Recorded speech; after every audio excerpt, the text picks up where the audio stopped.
dimanapun Bapak Ibu berada saat ini. Senang rasanya saya kasih kesempatan kembali untuk membagikan sebuah renungan, sebuah firman Tuhan untuk kita semua. Dan tema yang saya ambil untuk pagi hari ini yaitu Be a Winner, menjadi pemenang. Kenapa saya ambil tema ini? Karena melihat situasi, melihat kondisi saat ini bahwa mungkin banyak hal yang sesuatu yang tidak pasti di hadapan kita, dan mungkin ada hal-hal yang datang terus-terusan di dalam kehidupan kita, setiap proses, setiap apapun itu yang terjadi di dalam kehidupan kita. Dan bagaimana kita sebagai anak-anak Tuhan, kita tetap berjalan bersama dengan Tuhan, kita tetap menjadi pemenang. Kita bukan orang yang kalah, kita bukan orang yang menyerah, tetapi kita orang-orang yang dipilih Tuhan untuk menyelesaikan setiap pertandingan yang Tuhan sudah kirim buat kita, yang Tuhan percayakan buat kita untuk kita bisa melewati itu semua. Mari Bapak Ibu, kenapa saya ambil Be a Winner ini, jadi pemenang, bahwa begini, kehidupan kita itu diibaratkan seperti sebuah perlombaan atau sebuah pertandingan. Kehidupan kita itu diibaratkan seperti sebuah perlombaan atau sebuah pertandingan. Sedangkan diri kita sendiri itu diibaratkan seperti seorang atlet yang berjuang di dalam sebuah pertandingan. Bapak Ibu, saya sering katakan bahwa setiap kita ini ditaruh Tuhan, setiap kita ini dipercayakan Tuhan di dalam setiap pertandingan kita masing-masing. Apakah itu pertandingan kita berbicara tentang keluarga, apakah itu pertandingan kita berbicara mengenai pekerjaan, mengenai tempat kita bekerja, kantor, ataukah pertandingan kita itu berbicara mengenai sebuah pelayanan. Nah, kita ditaruh Tuhan di dalam sebuah pertandingan, kita dipercayakan Tuhan di sebuah pertandingan. Dan kita ini sebagai atlet-atletnya Tuhan yang harusnya menyelesaikan setiap pertandingan yang ada. Layaknya seorang atlet yang menjadi tujuannya adalah seorang pemenang. Saya katakan bahwa tujuan dari seorang atlet, kalau kita bisa lihat bahwa di dalam sebuah pertandingan, bahwa atlet itu berjuang, pasti tujuan akhirnya adalah untuk mencapai sebuah kemenangan. Berdiri di atas podium dengan memegang trofi, berdiri di atas podium dengan memegang piala, gitu ya Bapak Ibu ya. Jadi layaknya sebagai seorang atlet, tujuan akhirnya adalah sebagai seorang pemenang. Sama halnya seperti kita, bahwa kita sebagai atlet-atletnya Tuhan yang sedang dipercayakan Tuhan di dalam sebuah pertandingan, bahwa tujuan kita adalah bahwa fokus kita di akhirnya adalah tetap mengerjakan kehendak Tuhan, tetap menyelesaikan setiap pertandingan itu dengan baik sampai garis finish, begitu ya, supaya kita dapat menang di dalam sebuah pertandingan, dapat menang di dalam sebuah proses, dapat menang di dalam sebuah problem, setiap masalah apapun itu. Dalam sebuah pertandingan ataupun perlombaan, seorang atlet tidaklah cukup untuk berfokus kepada sebuah kemenangan. Namun juga seorang atlet harus berfokus kepada bagaimana bertanding dengan baik, sehingga seorang atlet tidak pernah bermain-main atau mencoba-coba dalam sebuah pertandingan, sebab tujuan akhirnya adalah sebuah kemenangan. Jadi Bapak Ibu, bahwa seorang atlet itu nggak cukup hanya fokusnya menyelesaikan garis finish bagaimana dia bisa menang, tetapi seorang atlet itu dia harus berpikir bagaimana dia bisa bermain dengan permainan yang baik, gitu ya. Nggak cukup gitu bahwa saya harus menang, tapi nggak bisa menguasai pertandingan, gitu kan. Saya harus menang, tapi permainannya itu dia nggak cekatan, dia nggak kalau badminton itu dia ya udah bola keluar ya udah nggak dikejar gitu ya, kayak gitu. Jadi seorang atlet itu harus bertanding, dia juga harus memikirkan bagaimana cara bertanding yang baik, begitu. Oke Bapak Ibu, saya membagikan mengenai karakter seorang pemenang. 4 karakter seorang pemenang. Yang pertama adalah seseorang yang mampu menguasai dirinya sendiri. Seseorang yang mampu menguasai dirinya sendiri. Seorang atlet itu dirinya sendiri, maka dia akan dibawa ke daerah lawan, maka dia akan dibawa oleh permainan lawan. Kalau kita sebagai atletnya Tuhan, kita tidak bisa menguasai diri kita sendiri, maka kita akan digiring pikiran kita oleh kemauan-kemauan iblis. Begitu. Jadi karakter seorang pemenang adalah salah satunya menguasai dirinya sendiri. Yang kedua adalah seseorang yang mampu berjuang dengan ketekunan. Seseorang yang mampu berjuang dengan ketekunan. Yang ketiga, seseorang yang terus mengkonsumsi makanan yang sehat dan sebuah pengajaran. Yang keempat, seseorang yang mampu mengucap syukur. Baik Bapak Ibu, saya akan bahas 4 karakter ini satu persatu. Yang pertama yaitu seseorang yang mampu menguasai dirinya sendiri. Seperti yang saya katakan tadi bahwa setiap atlet itu harus bisa bermain dengan permainan yang baik. Kita sebagai anak-anak Tuhan, kita juga harus bertanding dengan cara yang baik, dengan hal-hal yang baik, gitu ya. Terutamanya satunya apa? Bagaimana kita mencapai suatu permainan yang baik, bagaimana kita bisa menyelesaikan setiap garis finish kita dengan baik. Yang pertama adalah seseorang yang mampu menguasai dirinya sendiri. Mari Bapak Ibu kita buka sama-sama di 1 Korintus 9 ayat 24 sampai 25. Mari Bapak Ibu yang di rumah, saya mengundang untuk membuka kitabnya, kita sama-sama belajar di 1 Korintus 9 ayat 24 sampai 25. Saya akan bacakan. Tidak tahukah kamu bahwa dalam gelanggang pertandingan semua peserta turut berlari, tetapi bahwa hanya satu orang saja yang mendapat hadiah. Karena itu larilah begitu rupa sehingga kamu memperolehnya. Tiap-tiap orang yang turut mengambil bagian dalam pertandingan menguasai dirinya dalam segala hal. Mereka berbuat demikian untuk memperoleh suatu mahkota yang fana, tetapi kita untuk memperoleh suatu mahkota yang abadi. Amin. Tiap-tiap orang yang turut mengambil bagian dalam pertandingan harus menguasai dirinya dalam segala hal. Jadi penting banget ya Bapak Ibu, bagaimana kita menghadapi suatu pertandingan, kita melihat setiap lawan kita mungkinkah itu masalah, lawan kita itu mungkinkah itu sebuah proses, sebuah apapun itu yang ada di depan kita, begitu ya. Penting bagi anak Tuhan bahwa menguasai dirinya, gitu. Dan saya pun masih tetap belajar untuk tetap menguasai diri saya, gitu ya.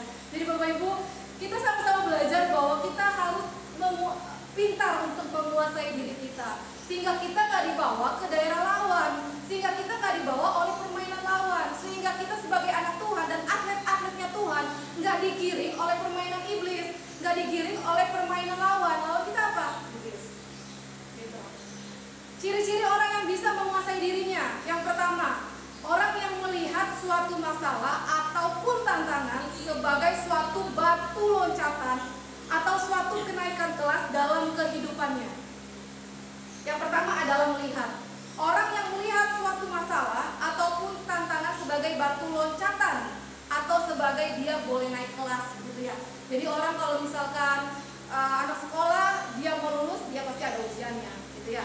Sama lah seperti kita bahwa ada hal-hal yang Tuhan mau kasih kita naik sebenarnya.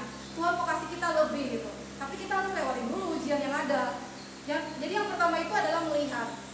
Melihat segala sesuatulah dengan kacamatanya Tuhan, bukan kacamata kita. Apakah kita bisa melihat bahwa Tuhan itu lebih besar dari setiap masalah kita, atau sebaliknya? Ataukah kita bisa melihat bahwa kuasa Tuhan dan Tuhan itu lebih besar daripada lawan kita, atau lebih besar dari setiap masalah yang ada di depan kita? Begitu ya. Jadi kalau misalkan atlet itu dia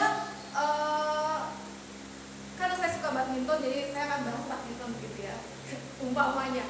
Jadi kalau misalkan kalau badminton itu ada rankingnya, ranking dunia, misalkan ranking dunia ketiga, ranking dunia ke-1 gitu ya. Nah, seorang atlet itu nggak boleh kalau misalkan dia ditaruh nih, dipasangkan atau dilawankan oleh ranking yang pertama, dia nggak boleh bahwa dia harus menyerah sebelum bertanding, nggak bisa. Dia tetap bertanding gitu. Dia tetap bertanding. Dan seorang atlet, kalau misalnya seorang atlet sudah bertanding di lapangan gitu ya, dia udah nggak bisa lagi melihat bahwa saya ini ranking 5, dia ranking 1, nggak bisa. Jangan, kalau misalkan dia melihat begitu bahwa sebelum bertanding dia sudah berpikir bahwa dia terintimidasi oleh kekalahan. Sama seperti kita gitu ya. Jadi kita nggak bisa melihat, kita jangan melihat bahwa setiap hal yang di depan kita itu lebih besar daripada kuasa Tuhan gitu. Jangan terintimidasi dengan setiap problem atau setiap masalah-masalah yang aduh kayaknya saya udah nggak sanggup lagi deh Tuhan, saya udah nggak bisa lagi. Padahal ada hal yang baru yang Tuhan sedang siapkan di depan sana kalau kita bisa melewati setiap pertandingan itu dengan baik gitu ya. Oke, jadi jangan minder juga bahwa aduh saya kayaknya udah gak bisa, saya kayaknya udah gak mampu deh, atau ya pokoknya terintimidasi dengan setiap keadaan-keadaan yang ada. Lalu yang kedua adalah orang yang dapat menentukan sikap saat ada tekanan. Jadi yang pertama itu adalah melihat, yang kedua adalah bersikap. Jadi orang yang dapat menentukan sikap saat ada sebuah tekanan gitu. Contohnya misalkan setiap ada hal-hal ya kita jangan reaktif, menggerutu, dan kita malah lebih baik terus mengucap syukur kepada Tuhan. Jadi orang yang anak Tuhan sih selalu bilang begini, bahwa setiap anak Tuhan itu dilihat responnya saat dia menghadapi setiap masalah gitu ya. Responnya, apakah responnya malah lebih banyak menggerutu, Tuhan saya udah buat kayak begini, Tuhan saya sudah pelayanan, Tuhan saya sudah ini, tapi saya kenapa seperti ini ya gitu kan. Jadi sikap orang yang bisa menguasai diri, yang pertama dia bisa melihat segala sesuatu dengan kacamatanya Tuhan. Yang kedua adalah berbicara mengenai sikap. Beberapa bulan yang lalu saya sekeluarga tuh terkena COVID gitu kan. Dan disitulah dilihat bahwa setiap respon kita sebagai anak Tuhan, apakah respon kita malah menggerutu sama Tuhan, kita bilang bahwa Tuhan saya ini udah pelayanan, saya ini aktif pelayanan, tapi kenapa keluarga saya semua kena COVID? Apakah saya akan membuat setiap pilihan itu? Tentunya tidak boleh begitu ya. Tentunya jangan, bahwa lihatlah setiap hal yang Tuhan boleh izinkan terjadi, ada hal yang baik yang Tuhan sedang kerjakan di depan, yang mungkin kita nggak bisa lihat itu, tapi kita percaya bahwa setiap rancangan Tuhan itu adalah indah. Yang kedua adalah seseorang yang mampu berjuang dalam ketekunan. Di Ibrani 10 ayat 36 sampai 38 saya bacakan untuk Bapak Ibu. Sebab kamu memerlukan ketekunan supaya sesudah kamu melakukan kehendak Allah memperoleh apa yang dijanjikan itu.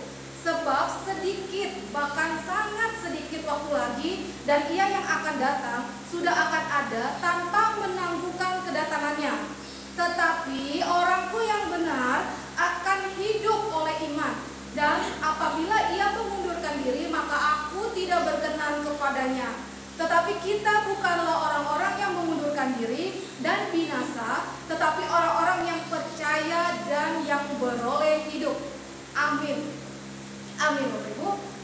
Jadi di sini bahwa sebab kita memerlukan ketekunan supaya sesudah kamu melakukan kehendak Allah, kamu memperolehkan apa yang dijanjikannya itu. Gitu ya. Jadi di sini bahwa seorang atlet itu pasti tekun, gitu ya. Dalam sebuah pertandingan pasti ada jatuhnya, gitu ya. Ada cederanya, ada lecetnya. Bahkan saya pernah lihat orang atlet itu dia harus jatuh bangun untuk mengambil bola, terus tetap berdarah begitu ya, lecet di sikunya, tapi dia tetap harus menyelesaikan pertandingannya itu dengan baik. Tujuannya dia cuma bagaimana caranya saya tetap bisa bertanding dengan baik dengan kondisi saya dan saya bisa meraih kemenangan.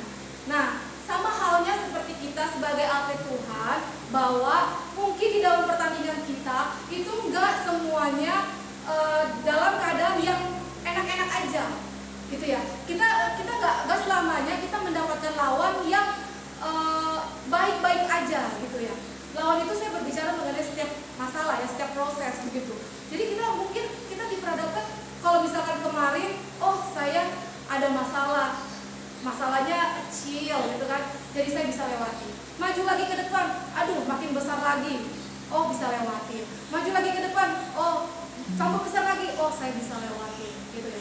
Jadi setiap pertandingan itu kita mungkin diperhadapkan dengan hal-hal yang tidak mengenakan gitu, dengan hal yang mungkin lebih berat lagi gitu ya. Tetapi sebagai anak-anak Tuhan, kita sangat diperlukan yang namanya ketekunan. Jadi walaupun kita melewati setiap, kita ikut Tuhan, kita mengiring Tuhan, kita di dalam pelayanan, kita di dalam sebuah pertandingan gitu ya, itu kita mungkin jatuh kah, lecet kah gitu ya, atau cedera kah gitu, ada jatuh bangunnya gitu. Tapi bagaimana orang bisa tetap bangkit dan menyelesaikan pertandingannya dengan baik gitu. Nah, seharusnya kita sebagai anak Tuhan juga seperti itu. Seorang atlet tidak akan mengalami kemenangan tanpa adanya suatu proses dan suatu ketekunan dalam berlatih dan ketekunan saat menghadapi proses dalam pertandingan. Jadi nggak ada seorang atlet itu yang tiba-tiba menang, naik ke atas podium, lalu angkat trofi, gitu ya. Jadi kita juga sebagai anak Tuhan, kita nggak ada tuh yang namanya kita menjalani setiap pertandingan kita dengan nyaman-nyaman aja, enggak. Pasti ada hal-hal yang berat, pasti ada hal-hal yang mungkin itu sangat bikin cedera gitu ya, bikin sakit gitu. Tapi ya tetap sebagai atlet nggak ada yang namanya atlet itu menyerah gitu. Mau lawannya berat, mau lawannya seimbang gitu ya, atau mungkin lawannya rankingnya di bawah, dia tetap jalanin pertandingan itu dengan baik. Jadi jangan mudah menyerah, sebab orang yang menyerah tidak akan pernah menjadi seorang pemenang. Sebab dikatakan, tetapi orangku yang benar akan hidup oleh iman, dan apabila ia mengundurkan diri, maka aku tidak berkenan kepadanya. Seorang yang menyerah, dia tidak akan pernah jadi pemenang. Kemanapun dia tidak akan pernah menyelesaikan pertandingannya dengan baik. Jadi bangun ketekunan itu adalah orang yang identik, orang yang tekun itu, orang yang identik dengan orang yang setia kepada Tuhan. Dalam sebuah perlombaan diperlukan sebuah kesetiaan dan ketekunan. Ya, kesetiaan juga harus tuh dalam sebuah pertandingan kan. Mau dia dapat teman bertandingnya gak bagus, dia tetap harus setia, tetap bertanding kan sama seperti kita juga. Tetapi tekun dan kuat dalam melakukan setiap kehendak Allah. Gitu. Jadi kita tetap orang yang tekun dan orang yang tekun itu identik dengan orang yang setia kepada Tuhan. Jadi mau apapun dia tetap tahu tujuannya dia adalah sebuah kemenangan. Karena ada Tuhan yang terus menyertai setiap kehidupannya. Lalu yang ketiga adalah seseorang yang mengkonsumsi makanan yang sehat dan beroleh pengajaran. Pernah nggak melihat Bapak Ibu, seorang atlet itu dia walaupun dia independen, yang saya tahu dia tetap harus punya pelatih. Mau di pelatnas kah, mau seorang independen, dia harus tetap punya pelatih. Karena kenapa? Dia harus ada mentor yang selalu memberi setiap arahan. Kalau enggak permainan dia lihat, sama halnya seperti kita. Sebagai atlet Tuhan, kita juga perlu yang namanya mentor, pelatih kita, begitu. Kalau enggak permainan kita ngasal-ngasal nanti. Jadi seseorang yang mengkonsumsi makanan sehat. Jadi pengajaran dan makanan sehat. Yang pertama kita perlu seorang mentor, kita perlu seorang pelatih. Jika dalam atlet ya, kalau kita perlu sekali bapak rohani gitu. Nah, terus mengkonsumsi makanan sehat. Pernah nggak seorang atlet? Saya pernah nonton satu film. Itu filmnya film Sosis Santi kalau nggak salah gitu ya. Jadi saya baru tahu bahwa seorang atlet itu untuk menghadapi setiap turnamen pasti dia benar-benar dijaga dari jam latihannya, dari makanannya, gizinya itu diukur, gizinya itu ditimbang gitu. Gak boleh lebih, gak boleh kurang. Jadi dia terus mengkonsumsi makanan-makanan yang sehat karena belum tahu lawannya seperti apa gitu ya. Bisa aja lawannya itu sangat kuat, belum siapa tahu dia bisa dapat lawan yang ranking 1 begitu ya di dalam sebuah pertandingan. Lawannya yang lebih kuat dari dia. Sama halnya seperti kita sebagai atlet Tuhan, kita juga harus mengkonsumsi makanan-makanan yang sehat. Apa itu makanan yang sehat? Yaitu firman Tuhan. dengan Bapak Gembala gitu, kita sering discuss gitu ya, bahwa firman Tuhan itu seperti peta kehidupan atau GPS gitu ya. Saya ambil kayak orang Batak, GPS. GPS gitu ya. Jadi kalau misalkan kita nggak ngerti gitu ya, kita ya pasti akan muter-muter aja gitu hidup kita. Kita kalau nggak ada GPS ya udah kita akan nyasar gitu, nggak ada arah tujuan. Nah, sama halnya kita, coba kita buka di Yosua 1 ayat 8. Di Yosua 1 ayat 8, mari Bapak Ibu kita sama-sama buka firman Tuhan di Yosua 1 ayat 8. Saya akan bacakan, janganlah engkau lupa memperkatakan kitab Taurat ini, tetapi renungkanlah itu siang dan malam, supaya engkau bertindak hati-hati sesuai dengan segala yang tertulis di dalamnya, sebab dengan demikian perjalananmu akan berhasil dan engkau akan beruntung. Amin. Ya. Jadi makanan kita adalah firman Tuhan. Untuk menghadapi suatu pertandingan atau perlombaan sangat penting bagi kehidupan kita sebagai anak Tuhan yang harus selalu diisi oleh kebenaran firman Tuhan. Firman Tuhan adalah sebuah peta kehidupan sehingga kita sebagai anak Tuhan tidak sembarangan berjalan dalam ketidaktahuan dalam sebuah tujuan. Jadi penting ya sebuah kita pegang setiap peta kehidupan kita. Yang keempat adalah seseorang yang mampu mengucap syukur. Saya tahu, saya sering bilang sama Bapak Gembala, emang ya, mengucap syukur itu paling gampang diucapkan, tapi saat diperhadapkan, nah lo, gitu ya. Jadi saya tahu bahwa mengucap syukur itu sangat gampang diucapkan, tapi saat kita diperhadapkan, apakah kita tetap konsisten dengan apa yang kita bilang? Itu mengucap syukur dalam segala hal. Oke, yang keempat ini seseorang yang mampu mengucap syukur. Kolose 3 ayat 17. Kolose 3 ayat 17. Dan segala sesuatu yang kamu lakukan dengan perkataan atau perbuatan, lakukanlah semuanya itu dalam nama Tuhan Yesus sambil mengucap syukur oleh Dia kepada Allah Bapa kita. Di 1 Tesalonika 5 ayat 18. 1 Tesalonika 5 ayat 18, mengucap syukurlah dalam segala hal, sebab itulah yang dikehendaki Allah di dalam Kristus Yesus bagi kamu. Di sini sudah jelas dikatakan bahwa mengucap syukur dalam segala hal, mau itu dalam keadaan yang enak-enak ataupun yang nggak enak, gitu ya. Dalam keadaan yang baik-baik, dalam keadaan yang cerah ataupun yang hujan, dalam keadaan yang baik-baik ataupun ada badai, gitu ya.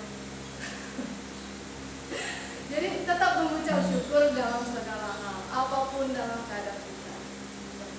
Sebab saya sering bilang bahwa kalau kita mengucap syukur, artinya kita sepakat dengan apa yang Tuhan sedang kerjakan dalam kehidupan kita. Kalau kita mengucap syukur, kita sepakat nih bahwa ya udah apa yang terjadi itu pasti yang terbaik. Jadi kita sepakat, ada kesepakatan kita dengan Tuhan, dengan kita mengucap syukur. Tapi kalau kita mundur itu ya artinya contoh deh, seperti seorang, kalau kita di kantor, seorang bos gitu ya, nyuruh kita gitu kan. Kalau kita ngikutin artinya kita sejalan dengan bos kita. Jangan bos deh, teman lah gitu ya, teman kerja. Kalau kita bisa berjalan sama-sama, dia bisa bekerja dengan baik sama-sama dengan temannya, teman kantornya, artinya dia punya satu kesepakatan. Dia mempercayai, dia berjalan bersama-sama. Gitu. Sama seperti kita, bahwa kita harus tetap mengucap syukur. Oke. Saya akan kasih satu ayat terakhir di 1 Korintus 9 ayat 25. 1 Korintus 9 ayat 25. Tiap-tiap orang yang turut mengambil bagian dalam pertandingan menguasai dirinya dalam segala hal. Mereka berbuat demikian untuk memperoleh suatu mahkota yang fana, tetapi kita untuk memperoleh suatu mahkota yang abadi. Amin. Kalau orang-orang berjuang berlari, dia mungkin untuk mendapatkan sesuatu hal penghargaan dari manusia gitu ya. Tapi kalau kita berjuang, kita tetap ada di dalam sebuah pertandingan, kita tahu bahwa apa yang Tuhan kerjakan buat kita kelak saat kita sudah tidak ada, saat kita kembali kepada Bapa gitu. Jadi kekristenan adalah sebuah perlombaan. Kekristenan adalah sebuah perlombaan. Reward kita adalah kerajaan Allah yang kekal. Amin, Bapak Ibu. Kekristenan adalah sebuah perlombaan. Reward kita adalah kerajaan Allah yang kekal. Gitu. Jadi dalam setiap pertandingan kita, mungkin itu di kantor kah, di dunia sekuler, ya, kita menghadapi banyak orang, banyak teman kerja yang tipikalnya beda-beda. Kita berhadapan dengan bos yang berbeda-beda, begitu ya. Banyak orang yang bekerja, bagaimana caranya dia bisa lari dengan cepat, bisa mencapai jabatan yang tinggi, bagaimana dia bisa berlari yang cepat supaya bisa mendapatkan simpati dari bos, begitu ya. Tetapi kita sebagai anak Tuhan, cara kita berbeda dengan itu, bahwa kita bertanding dalam dunia sekuler kita, dalam pekerjaan kita tetap jangan karena kita mau mendapatkan suatu gaji yang naik atau jabatan yang naik, kita menggadaikan setiap kebenaran firman Tuhan, atau kita mengkompromikan itu untuk mendapatkan sebuah gelar atau sebuah, tadi kan dibilang ini, mahkota yang fana gitu ya, sesuatu hal penghargaan dari manusia. Tapi kita seharusnya menjadi anak Tuhan, kita tetap bekerja dengan bagaimana anak Tuhan bekerja. Kalau saya udah bilang bagaimana anak Tuhan bekerja, ada nggak anak Tuhan yang korupsi? Nggak ada sebenarnya. Jadi kita bekerja sebagaimana anak Tuhan bekerja, dengan integritas anak Tuhan. Baik Bapak Ibu, itu saja yang saya mau bagikan untuk pagi hari ini, bahwa kita harus tetap menjadi seorang pemenang. Saya tahu bahwa menghadapi setiap pertandingan itu bukan hal yang mudah, saat diucapkan, tapi saat dilakukan mungkin itu hal yang sulit, hal yang berat. Kita harus jatuh dulu gitu ya, kita harus jatuh bangun dulu, kita harus cedera dulu gitu ya.